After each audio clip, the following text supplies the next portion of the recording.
Some people leave this world quietly. No funeral announcements, no obituaries in the local paper, no crowds gathering at the door. And sometimes, the only thing left behind is a building nobody wants.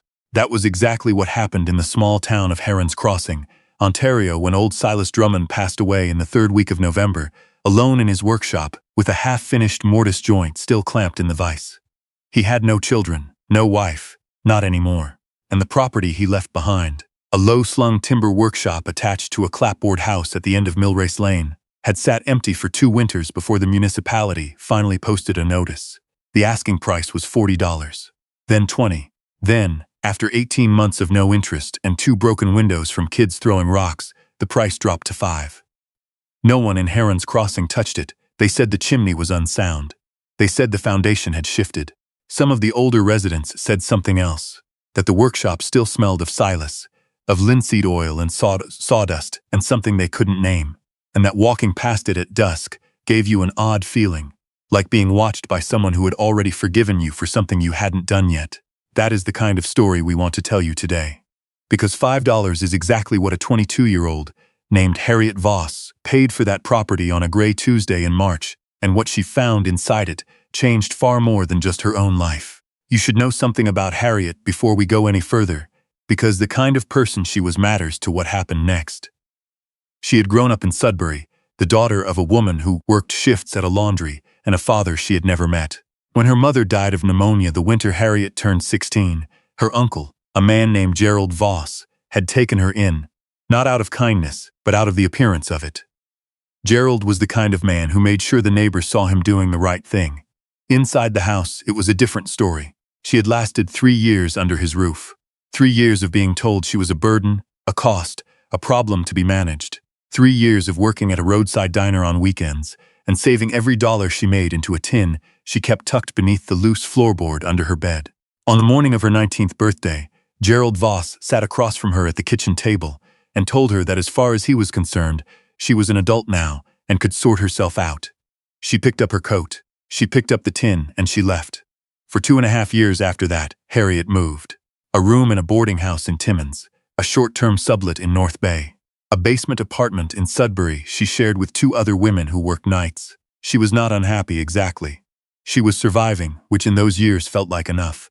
But she was always aware of the ground shifting beneath her, the sense that nothing she stood on was permanent. What kept her steady was the work. Her mother's older sister, her Aunt Colleen, who had died when Harriet was 12, had been a bookbinder. Not a hobbyist. A real one, trained in the old way, with a small press in a back room of her house in Espanola, and clients who sent manuscripts from as far as Toronto. Colleen had spent 4 years teaching Harriet the trade before the cancer took her, and when she died, she left Harriet 3 things. A set of bone folders smooth with use, a copy of a 19th century manual on hand binding with marginalia in Colleen's handwriting, and a standing knife with a rosewood handle that Colleen had bought from a craftsman in Halifax, the year she turned 30. Harriet carried the knife with her everywhere. It lived in a canvas roll tucked inside her bag, wrapped in a cloth Colleen had made from a flour sack. It was not a kitchen knife or a weapon. It was a paring knife for leather, with a blade you had to treat with care and keep sharp enough to feel your breath on it. In her worst moments, Harriet would take it out and hold the handle in her palm, just to feel the weight of something that had belonged to someone who had loved her without conditions. By the time she arrived in Heron's Crossing, she had been on the road for 2 years and 8 months. She had come because a woman she worked with at the diner in North Bay had a cousin there who ran a small print shop, and the cousin, a Mrs. Dorothy Crane, had put out word that she needed someone who understood paper and binding and could help her with occasional repair work on old ledgers and books that local families brought in. The pay wasn't much, but there was a back room with a cot, and that counted for more than Harriet could say. She had been in Heron's Crossing for 6 weeks when she heard about the property on Millrace Lane. It was Dorothy Crane who mentioned it first, in the way people in small towns mention things, sideways, while doing something else, as if the information is only barely worth saying out loud. That old Drummond place is still sitting there, Dorothy said one afternoon, running a bone folder along the spine of a ledger she was repairing. Municipality's been trying to get rid of it for 2 years. I heard they'd take $5 at this point just to get the taxes off the books. Harriet looked up from the signature she was sewing. What's wrong with it? Dorothy was quiet for a moment. Nothing structural, I don't think. Silas kept it up well enough. People just... She paused. People here have long memories. He was a particular sort of man, kept to himself. Didn't go to church after his wife left. Some folks decided that made him strange, and once people decide that about a place, it sticks. What did he do? In the workshop? Joinery, Dorothy said. Furniture, mostly. He was gifted. People paid good money for his work, and then went home and told their neighbors they'd bought it from a catalog.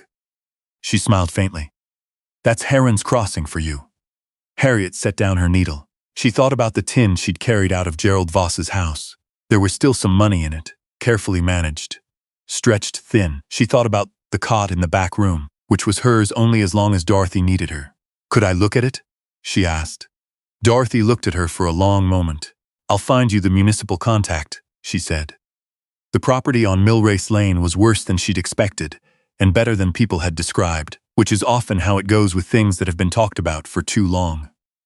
The clapboard siding had weathered to a pale silver gray. One of the porch steps had given way and been replaced, badly, with a board that didn't quite match. The chimney, as promised, had a crack running up the left flank that would need repointing. But the foundation was sound. The roof had been properly laid, and had maybe 5 years left in it, if no one let the gutters back up. The windows, the ones that hadn't been broken, were still watertight, and the workshop. Harriet pushed open the workshop door and stood in the entrance for a full minute before she stepped inside. It was large for what she'd expected, nearly as big as the house itself, with a plank floor worn smooth in the paths Silas Drummond had walked every day for 40 years. There were 2 east-facing windows that let in the morning light and threw long rectangles of pale gold across the workbenches. The benches themselves were built into the walls, solid as the building, with a row of wooden pegs above them where tools had once hung. Most of the tools were gone, sold, she supposed, or taken by whoever had settled the estate. But the bones of the place were extraordinary, the kind of structure a person builds when they intend to spend a life in it. She walked to the nearest bench and ran her palm along the surface. Someone had planed it flat once, long ago, and the wood had absorbed 40 years of work, oil and wax, and the marks of clamps and the occasional burn from a set-down candle. It smelled the way Dorothy had described. Linseed and sawdust, and something underneath that she couldn't name, something that felt less like a smell and more like a quality of the air. Like the room was still paying attention. She did not feel watched. She felt, and she would not have admitted this to anyone at the time, welcomed. She paid the $5 the following Thursday. If you are wondering what the people of Heron's Crossing made of this, we can tell you. They made quite a lot of it. Word traveled the way it does in a town of 4,000 people. Through the post office, and the hardware store, and the Tuesday morning coffee crowd at the diner on Main Street. A young woman from away, no family to speak of, no local connections beyond Dorothy Crane, had bought the Drummond property, had actually paid money for it, was apparently planning to live there. Some people said she didn't know what she was getting into. Some said she was foolish. A few said things that were unkind in ways that had less to do with the property and more to do with who she was and where she came from.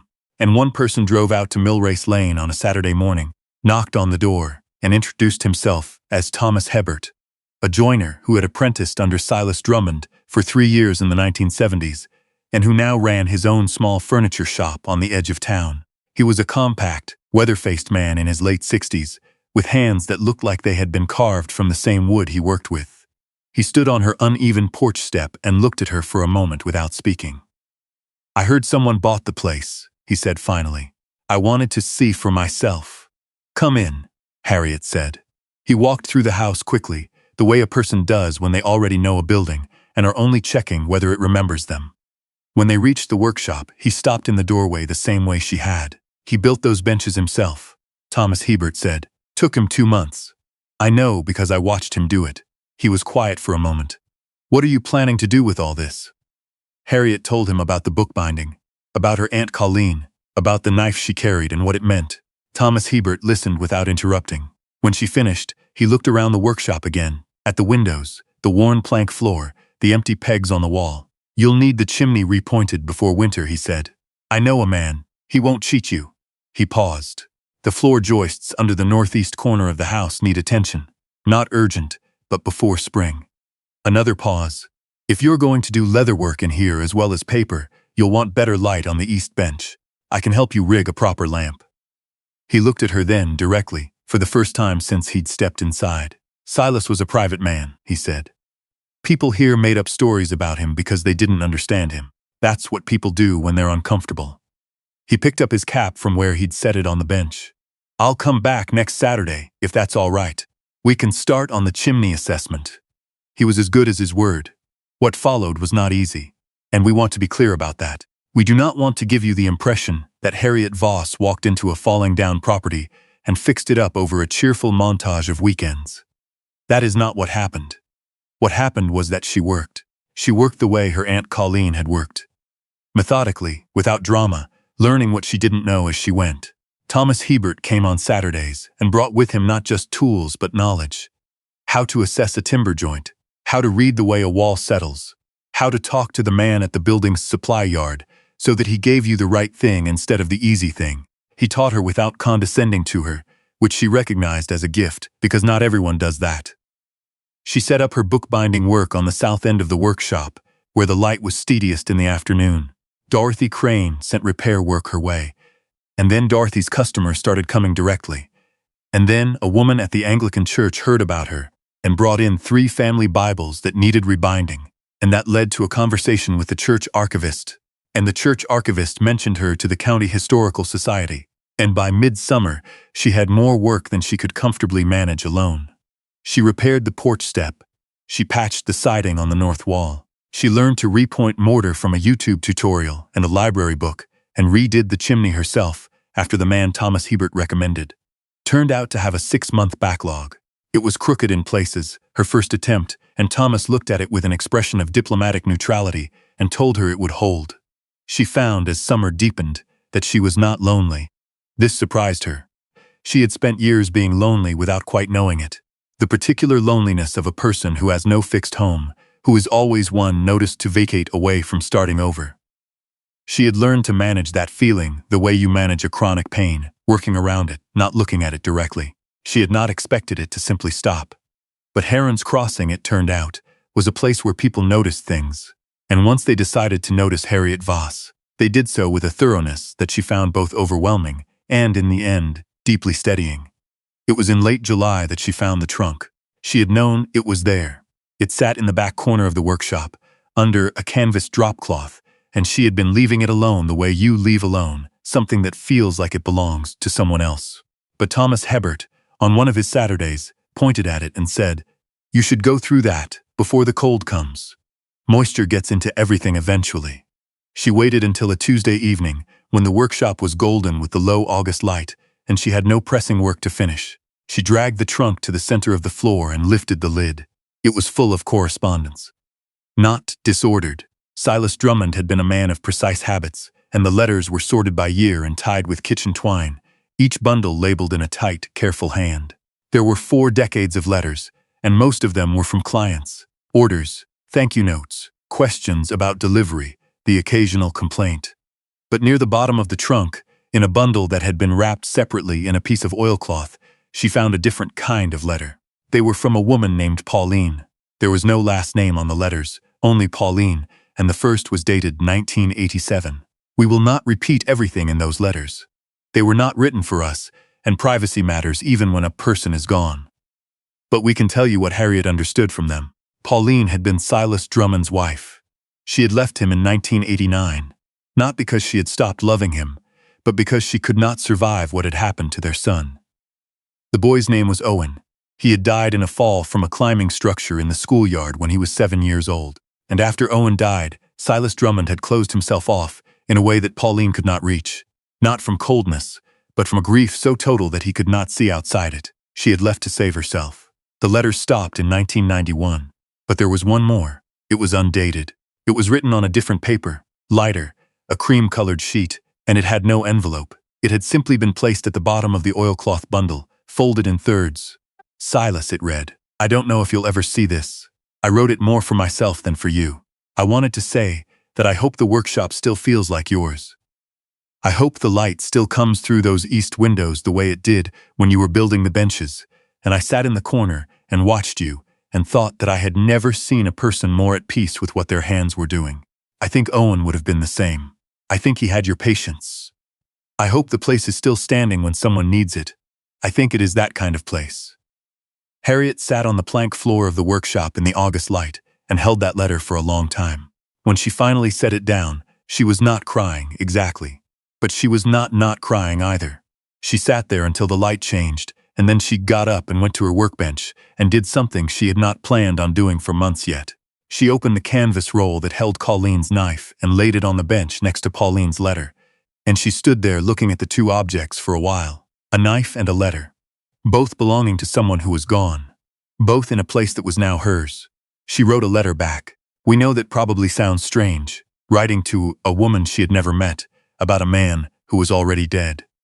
But Harriet had grown up in the kind of silence that forms around grief when no one names it out loud, and she understood something about the weight of words that had never been answered. She wrote to Pauline through the county records office, who traced a forwarding address through the estate file. She did not expect a response. She told Pauline about the workshop, about the way the morning light still came through the east windows, exactly as described, about the benches, which were as solid as the day they'd been built, about Thomas Hebert, who had told her that Silas Drummond had been misunderstood, and that being misunderstood was not the same as being wrong. She said that the place was still standing, and that it had, in fact, turned out to be exactly the kind of place Pauline had hoped it would be. 3 weeks later, a letter came back. It was short. Pauline was in her late 70s, she wrote, and lived now in Peterborough with her daughter. She had wondered sometimes about the property, but had never wanted to go back, and she thanked Harriet for telling her. She said that Owen had been afraid of the dark and had loved hockey, and had once spent an entire Saturday helping Silas plane a tabletop just so he could feel the shavings curl up around his hands. She said she was glad someone was using the workshop. She said, "It was always meant to hold something worth keeping. We are going to skip ahead now, the way stories sometimes need to, because the months that followed were full of the kind of daily work that doesn't lend itself to dramatic summary. The floor joists in the northeast corner were sistered and braced before the ground froze. The gutters were replaced in October. 2 of the workshop windows were reglazed by a man named Aubrey Fenn, who was 81 years old, and the last person in the county who still knew how to do it the old way, and who spent 4 hours teaching Harriet as he worked without ever being asked. By the following spring, Harriet Voss had a 1-year lease on a table at the Herons Crossing Farmers Market, where she sold repaired and rebound books, custom journals sewn by hand, and small leather-covered notebooks with the rosewood-handled knife. Still, her Aunt Colleen, still wrapped in the flour sack cloth, used to pare the corners. Thomas Hebert bought the first journal she sold. He said he needed somewhere to write down joinery notes. She suspected he was just being kind, but she did not say so. What she did say, on a Saturday morning in May, when the workshop had its doors open for the first time, and the smell of new sawdust mixed with old oil and the air outside smelled like thaw and lake water, was this. She said that she had not understood, when she was living out of a single bag in someone else's back room, that the thing she had been looking for was not just a place to stay. It was a place to continue. There is a difference. It took her a long time to find it, and we think you probably understand what we mean. The town of Herons Crossing did not transform overnight. It was still a town with long memories, and some residents who took their time warming to strangers, and some who never quite managed it. There were people who had thought the Drummond place was best left empty, and who were not entirely comfortable having been proved wrong. There was at least one person on Millrace Lane who had signed a letter to the municipality suggesting the property be demolished rather than sold, and who now had to walk past Harriet's carefully repainted fence every morning on his way to the post office. We mention this because we believe in being accurate about these things. Communities are not healed by a single purchase or a single person doing good work. But communities do change, slowly, through accumulation, through the slow weight of evidence. And the evidence, by the end of Harriet Voss's first full year in Herons Crossing, was fairly substantial. The County Historical Society had commissioned her to rehouse their entire archive of early land survey documents. A project that would keep her busy for the better part of 2 years, and that had brought a small article about her work into the regional newspaper. 3 schools in the area had brought classes to see the workshop as part of a trades awareness program. Dorothy Crane had expanded her own print shop on the strength of the increased foot traffic and had hired a part-time assistant. And Thomas Hebert, on a Saturday afternoon in November, had come to the workshop with a young man in tow, 19 years old, recently dropped out of college, uncertain what came next, and had said, without any preamble, "He's good with his hands, and he needs direction. I told him you might have work." She had looked at the young man, who was trying to appear unconcerned and not quite managing it.